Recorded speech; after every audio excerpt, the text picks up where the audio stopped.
Good morning mga bay. Update ko lang kayo sa ginagawa kong chicken house. Ayan na oh. Yung unang video ko, wala pang lambat yun. Hinahandaan ko lang siya. Ako lang kasing gumagawa nito para makatipid. Itong bubong lang, pinagawa ko lang yan. Mayroon na akong tao dyan pinagawa.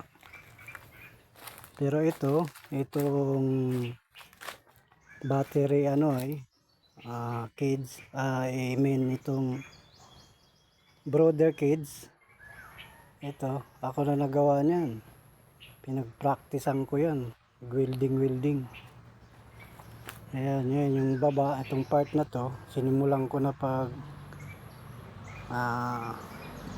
lagay ng kawayan sa baba. Kawayan kasi nilagay ko sa baba. Tapos yung taas, papunta sa taas, yun na yung lambat. Ayan. Ayan yung update. Kasi yung aking mga in-order kong yung pina-reserve ko is ngayong June 6 ang dating. Ngayon, update ko lang kayo sa ginagawa kong chicken house.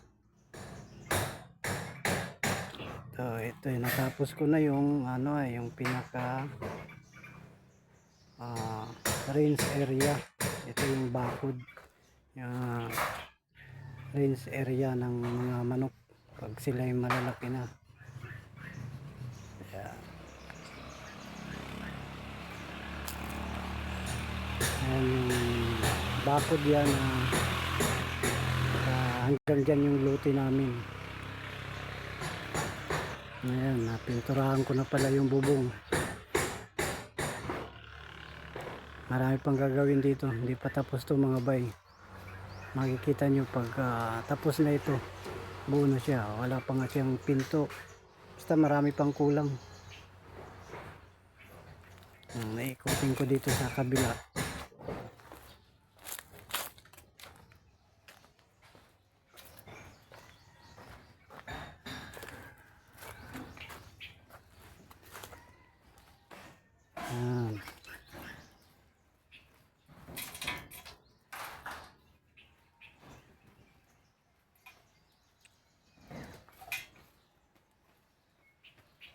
Ayan, tsaka pala yung saging na tinanim ko mga bay,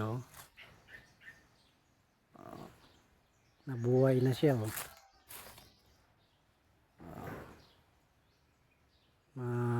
magwa 1 month na yan.